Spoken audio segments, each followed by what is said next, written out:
Creer en Dios tiene su recompensa. Creer en Dios tiene su recompensa. Y eso lo vamos a encontrar en Hechos 16, versículos del 27 al 31. Así que busquen sus Biblias. Hechos 16, Hechos 16, versículo del 27 al 31. Gloria a Dios. Del 27 al 31. Hechos capítulo 16, versículo del 27 al 31. Cuando lo tengan, digan amén. Gloria a Dios. Gloria a Dios. El Señor en su misericordia para estos últimos tiempos nos ha preparado, porque Él sabe que su venida está cerca y que nosotros necesitamos cada vez más su presencia para poder permanecer. La palabra de Dios es leída bajo la comunión del Padre, del Hijo y del Espíritu Santo. Amén. Despertando el carcelero y viendo abiertas las puertas de la cárcel, sacó la espada y se iba a matar, pensando que los presos habían huido. Mas Pablo clamó a gran voz diciendo: no te hagas ningún mal, pues todos estamos aquí. Él entonces pidiendo luz, se precipitó adentro y temblando se postró a los pies de Pablo y de Silas, y sacándolos les dijo: señores, ¿qué debo de hacer para ser salvo? Ellos dijeron: cree en el Señor Jesucristo y serás salvo tú y tu casa. Amén, amén y amén. Gloria a Dios. Vamos a sentarnos un momento. Vamos a escuchar esa palabra que el Señor viene a entregarnos en este día. Cuando Pablo estaba en sus viajes misioneros, el Espíritu Santo era que lo guiaba. Y dice que le dio una revelación de alguien que le decía que pasara por cierto lugar. Y él entendió que era la voz del Espíritu Santo que estaba tratando con él para que Pablo fuese a ese lugar a llevar la palabra de Dios. Y ese lugar se llama Filipo. Bien recuerdan ustedes que en ese lugar, cuando Pablo iba a orar, siempre venía una divina y empezaba a decirle: estos son los hijos de Dios. Lo hacía por varios días. Y dice que un día Pablo se cansó y reprendió ese espíritu de ella que saliera. ¿Y qué pasó con eso? Cuando el espíritu de la joven salió, todos los lugareños se molestaron. ¿Por qué? Había una persona en específico que vivía de eso. La ponía ella a hablar y la gente le pagaba por eso, adivinar. Cuando el espíritu sale de esa persona, entonces el dueño que entendía de la joven se molestó y empezó a tratar a los vecinos y a todo el mundo a hablar en contra de Pablo. Hasta tal punto que agarraron a Pablo, lo golpearon y lo metieron preso. Cuando lo meten preso, él anda con Silas. Y dicen que le entraron en la cárcel más profunda, en la celda más profunda de la cárcel. Pero ¿qué sucede con eso?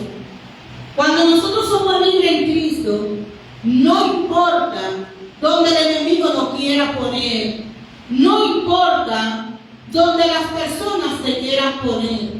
Cuando nosotros tenemos a Cristo como escudo, el Señor siempre se va a manifestar en nuestras vidas. ¿Y qué pasó en esa hora? Dice la palabra de Dios, ellos se pusieron a adorar, que se pusieron a cantar, y todos los presos escuchaban eso. eso. Y era la unción tan grande del Espíritu Santo en ese lugar, que todo el lugar tembló y se abrieron las puertas, todo se liberó. Cuando el carcelero vio esa situación, ¿qué fue lo primero que pensó? Huyeron los presos. Sin embargo, dijo una vez, incluso él agarró su espada para quitarse la vida, porque él dijo, si estos presos se fueron, yo soy un hombre muerto, yo no voy a tener que quitar la vida. Pero ¿qué sucede? Como el Espíritu Santo habla del Espíritu de Pablo, le dice lo que está pasando, y Pablo le dice que no se haga ningún mal, que todos están ahí. Y él pide luz para entrar a ver, asesorarse si es verdad. Y todos estaban ahí. ¿Qué sucede con eso? El Señor obra de muchas maneras para salvar su pueblo. Y hay un precio que hay que pagar. Y Pablo estaba dispuesto a pagar ese precio para que el reino de Dios se manifestara en ese lugar. El primero que se le opuso fue el enemigo. Cuando nosotros venimos de parte de Dios, sea nuestra familia, sea un lugar, lo primero que va a querer oponerse es el enemigo. Tanto así que agarraron a Pablo y lo metieron preso. Se supone que preso él no va a poder predicar en las calles para que la gente sea libre. Sin embargo, ¿qué sucedió? Ellos no empezaron a decirle al Señor, mira, fue tu revelación que me trajo a este lugar. Fue tu palabra que me trajo a este lugar y mira lo que me pasó. Ellos no le dijeron eso al Señor. Ellos no dijeron, mira ahora, vinimos a hacer la obra y ahora estamos golpeados y presos. Eso no fue lo que vimos. Lo que vimos es que ellos estaban siempre atentos a la voluntad de Dios y que todo cuanto pasara con ellos, ellos sabían que Dios tenía el control y que Dios tenía un plan para ellos. Pero ¿a quién Dios le quiso ir a predicar ese día? Tanto a los presos como al carcelero, el Espíritu Santo de Dios quería libertar en ese momento. Pero para él poder llegar a la casa del carcelero, ¿qué tuvo que pasar? ¿Qué tuvo que pasar? Tuvieron que golpearlo y meterlo preso. Hay muchos de nosotros que el Señor nos manda a hacer una obra y primero nos golpean, primero nos apresan y luego se ve el cumplimiento de la voluntad de Dios. Por eso en esta mañana, si alguno se siente golpeado, si alguno se siente preso, solo adore y alabe al Señor, porque el Señor te va a sacar de ahí y el Señor tiene un plan y sabe en qué tiempo y en qué momento se va a cumplir ese plan. ¿Qué sucedió con eso? Cuando el carcelero vio la actitud de ellos, inmediatamente dice su palabra que él se arrodilló y le preguntó, ¿qué debo yo de hacer para ser salvo? Porque el comportamiento que ellos mostraron era un comportamiento diferente a lo que el carcelero estaba acostumbrado a ver. Si nosotros estamos presos y de repente vemos que la puerta de la cárcel se abre, ¿qué hacemos? Corremos y nos vamos. Esa es la actitud que nosotros podemos tomar. Sin embargo, Pablo se quedó ahí porque él sabía que Dios iba a hacer algo en ese momento. ¿Qué sucedió con eso? Cuando Pablo le dice, me gustó esa parte, cree en el Señor Jesucristo y serás salvo tú y tu casa. Y la prédica se titula, creer en Dios tiene su recompensa. Pablo sabía que no le estaba trabajando al hombre. Pablo sabía que le estaba trabajando a Dios. Y cada vez que nosotros trabajamos para Dios, aunque no estemos buscando la recompensa, el Señor recompensa. Cada vez que nosotros nos negamos a nosotros mismos para que el Señor sea manifestado a través de nosotros, no es en vano. Hay una recompensa a favor nuestro. Y la recompensa, una de ellas, es que el Señor está con nosotros, librándonos, fortaleciéndonos, ayudándonos, aconsejándonos, protegiéndonos de todo mal y a los que nos rodean. Otras de las bendiciones son que somos parte de que ese reino de los cielos sea manifestado al mundo y pasamos a ser parte del ejército celestial.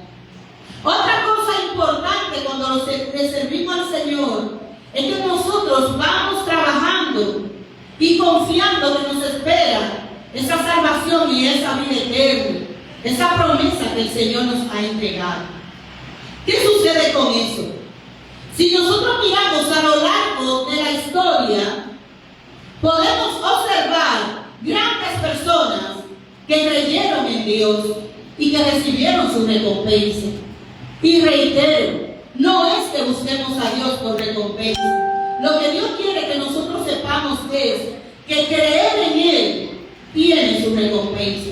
Cuando las personas creen en el enemigo, la recompensa ellos lo reciben aquí en la tierra. Lo malo está que nadie se lleva nada.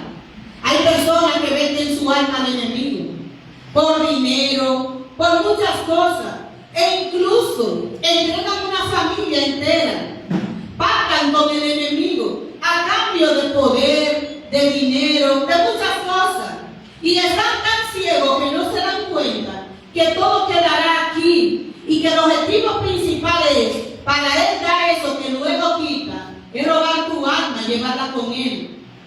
Ese es el objetivo de Él. Por eso es que Él vive día y noche observándonos a nosotros para ver qué cosas nos llaman la atención, para Él atraparnos en eso, darnos ese placer y que nosotros permanezcamos en ese lugar hasta el final que nuestra alma se pierde.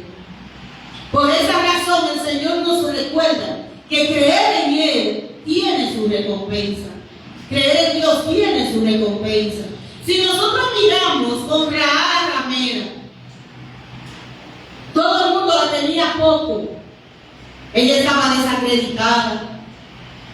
Y quizás para los ojos de Dios, perdida y no valía nada.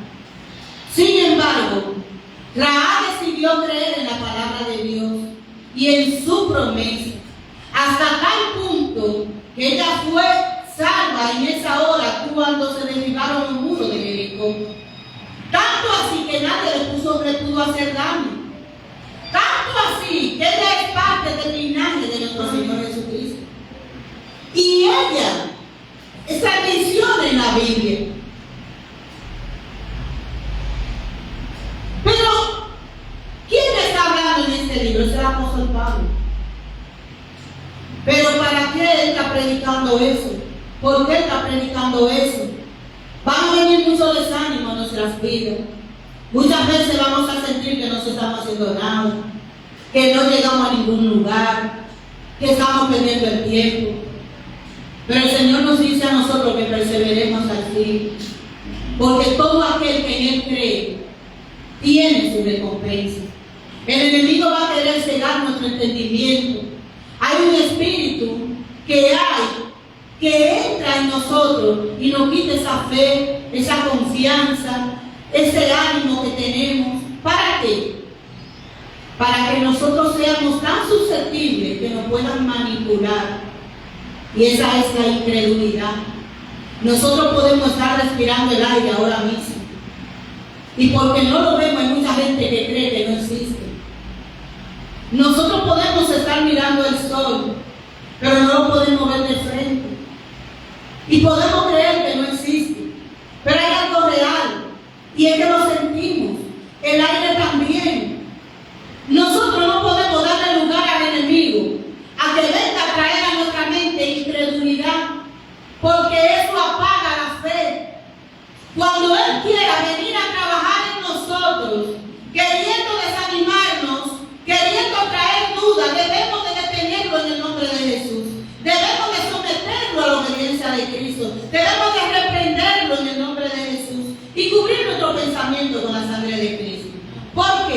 porque ellos se encargan de que nosotros no recibamos esas bendiciones que Dios tiene para cada uno de sus hijos. A lo recorrido de la Biblia nosotros podemos mirar, por ejemplo, el arca de Noé y el diluvio. Vamos a mirar esa historia de manera resumida. La tierra estaba tan perdida que el Señor decidió enviar un diluvio para limpiarla. Y se dice que Noé duró como 100 años creando esa barca. Y duró ese tiempo tan solo haciéndola, predicándole al pueblo que algo grande viene y que debían de arrepentirse. Pero como el pueblo estaba tan bien, como el pueblo no veía que caía una gota de agua, ellos decidieron no creer, pero estaban mirando que se estaba haciendo la barca. Pero ¿qué sucede con eso? El Señor dio una orden a los animales. ¿Qué hicieron los animales? Obedecieron y subieron al arca. El Señor estaba predicando de que algo grande venía a la tierra, pero ¿qué hizo el hombre? Desobedeció, porque se sentía tan bien y tan seguro que no entendían que Dios no existía. ¿Hasta qué punto? Hasta que el mismo Dios cerró la puerta del arca. ¿Y quiénes fueron los que se salvaron? Aquellos que decidieron creer en Dios, aquellos que decidieron creer en la palabra, aquellos que decidieron creer que si Dios dio una palabra se iba a cumplir. Hay una anécdota que dice que había un cristiano tratando de convencer a una persona incrédula. Y estaban hablando de que si Dios existe, hay que recompensar, y si no existe también. Cuando viene y dice la persona, vamos a hacer algo. Vamos a suponer que Dios no existe. En mi vida, yo estoy trabajando para mi bienestar, para el bienestar de la familia y de la gente que me rodea. Y estoy haciendo la voluntad de Dios y no existe. Y tú estás haciendo lo que tú quieres, menos la voluntad de Dios. Al final, los dos morimos. ¿Qué va a suceder? Si Dios no existe, ¿qué pierdo yo cuando hice la voluntad de Él aquí en la tierra? Nada. Pero si Dios existe, ¿qué pierdes tú que no hiciste la voluntad de Él aquí en la tierra? Todo. Lo pierdes todo.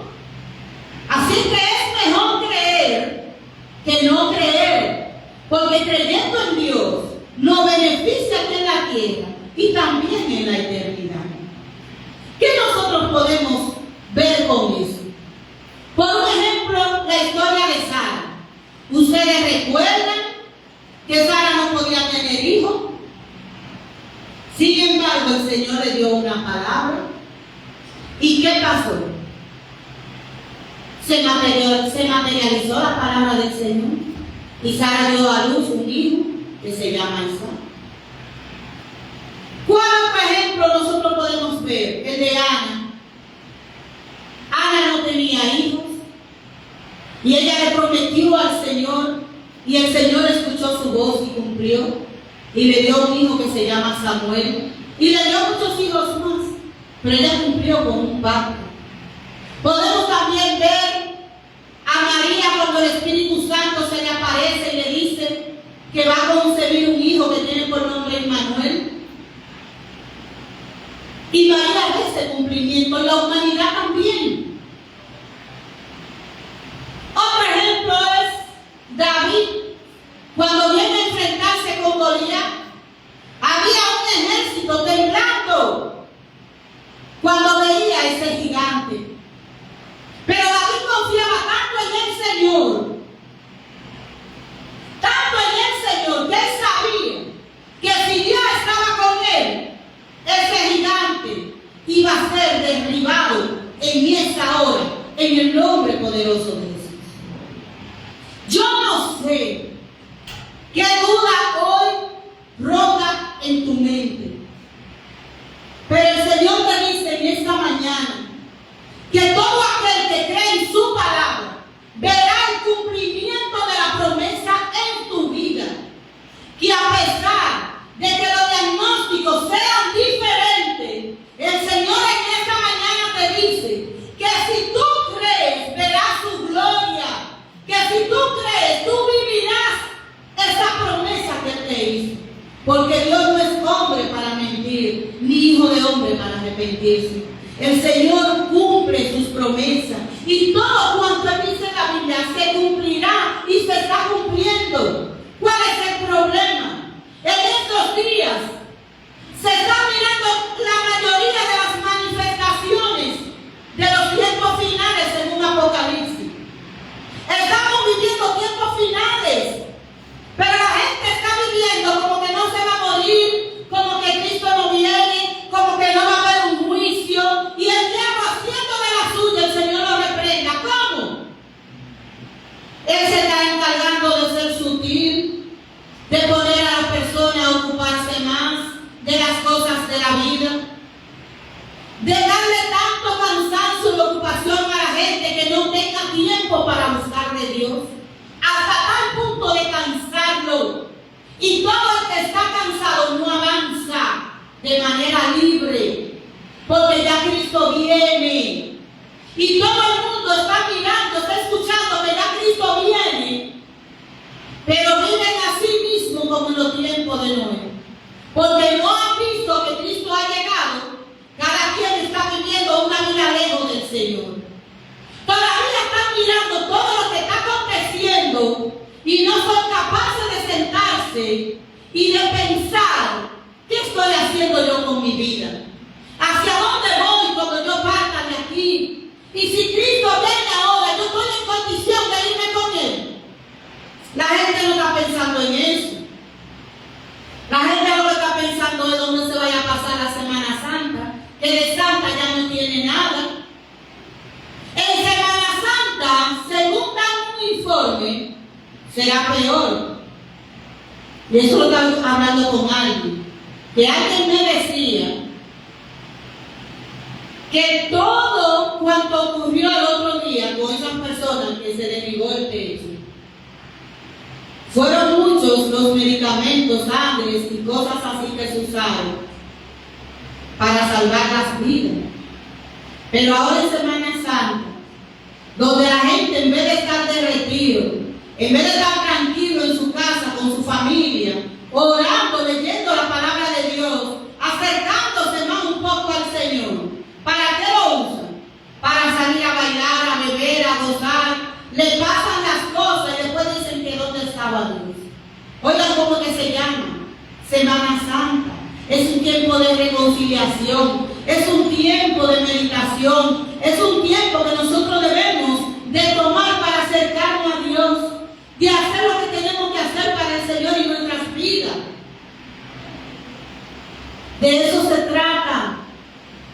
Pero al enemigo no le conviene que usted sepa que ya Cristo está a la puerta y anda buscando la manera de cómo entretenerlo lo más posible hasta que llegue el día y usted se descuide.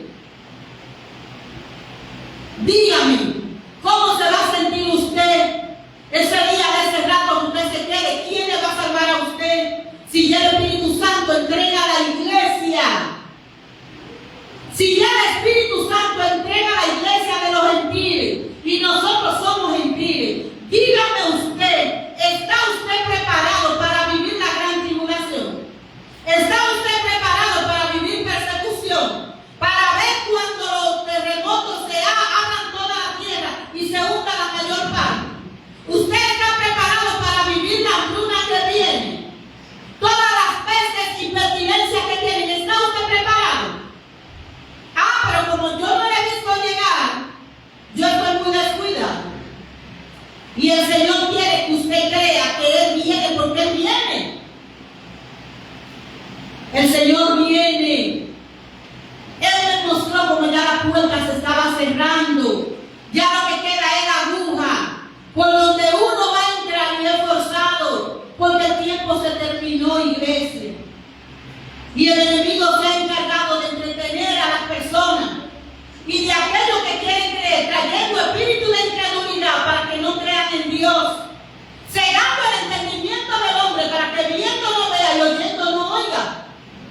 Entonces nosotros debemos de estar apercibidos cuando la duda quiera venir a entrar a nuestra casa, que es nuestro cuerpo.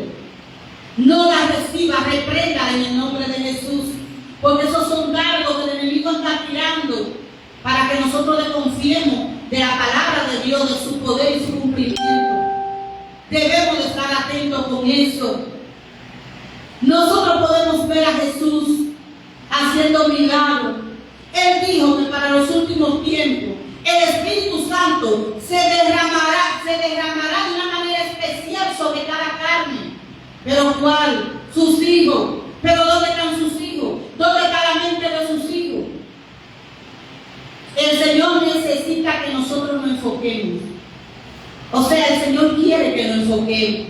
Estamos ya viviendo los últimos tiempos.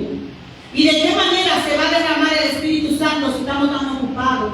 Si no tenemos tiempo para Dios, si no queremos sacar tiempo para Dios, si no queremos creer en Dios cuando creemos en cualquier cosa.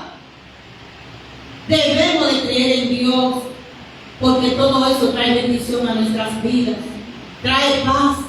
Cuando nosotros estamos pasando por tribulaciones, sabemos que Dios está en control y el Señor nos da paz, que nosotros ni pensamos de dónde viene, ni cómo llegó esa paz a nuestro corazón.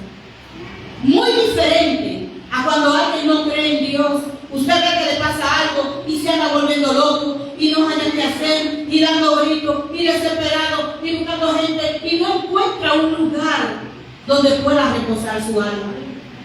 Hasta en eso es beneficioso creer en Dios, porque Él trae paz al corazón aturdido, Él trae paz a toda mente inquieta.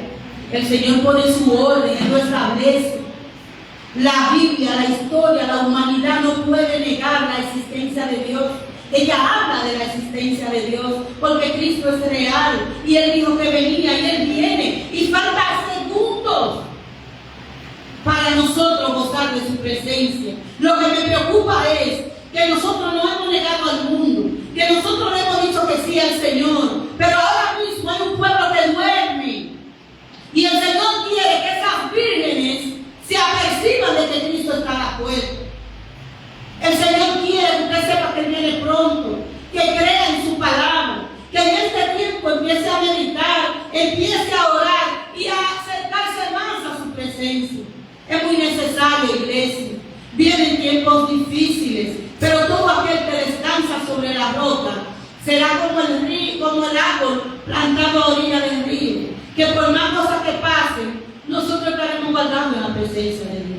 ¿Quién quiere ser guardado en la presencia de Dios? Levante la mano a la gente que quiere ser guardada en la presencia de Dios. Para nosotros ser guardados en la presencia de Dios, debemos de creer en su palabra, debemos de poner en marcha su palabra, debemos de practicarla, debemos de compartirla, porque son los últimos tiempos, iglesia. Así mismo fue cuando el Señor le dijo a Abraham que saliera de su tierra y su parentela. Y Abraham no sabía para dónde iba, pero creía en Dios. Y mire luego qué sucedió. El Señor quiere bendecirte en este día. El Señor quiere que usted sepa que esas personas que creyeron en su palabra y que están en la Biblia son personas así como nosotros. Nosotros debemos de decirle a nuestra alma: cree en el Señor. Cree en el Señor, dígale a su alma: cree en el Señor. Señor, yo necesito que tú me acerques a ti. Dígaselo al Señor: Señor, acércame a ti. Yo necesito tener una relación contigo. Yo necesito, Señor, que usted quite las escamas de mis ojos, Señor. Que usted quite todos esos tapones, Señor, que no permiten que yo oiga y entienda tu palabra. Ayúdame a acercarme a ti, Señor, porque solamente así nosotros podemos alcanzar la salvación y la vida eterna. Hay un aspecto muy importante que resalta en el cumplimiento de todos los milagros ya mencionados, y fue que creyendo en lo que Dios dijo se hará, porque para Dios todo es posible. ¿Dónde está el problema de no querer creer? ¿Dónde está? ¿Por qué yo no quiero creer en Dios? Por el simple hecho de que yo entiendo que estoy caminando un camino que a Dios no le agrada y que yo no lo quiero dejar. Por eso mucha gente no quiere creer en Dios, porque no quiere soltar las cosas del mundo y vivir una vida en santidad. Y el Señor nos dice que debemos de entregarnos por completo a su presencia. Así como pasó en el tiempo de Noé, así mismo estamos viviendo ahora. Y el Señor nos está diciendo que nos apercibamos y permanezcamos en el arca hasta que Él cierre la puerta y venga a rescatarnos. Así que, iglesia, el Señor a través de esta palabra nos está avisando de su venida con todo tipo de señales, y la gente está escéptica. Decide creer hasta el fin en Dios y recibirás tu recompensa. Así que vamos a ponernos de pie, vamos a orar.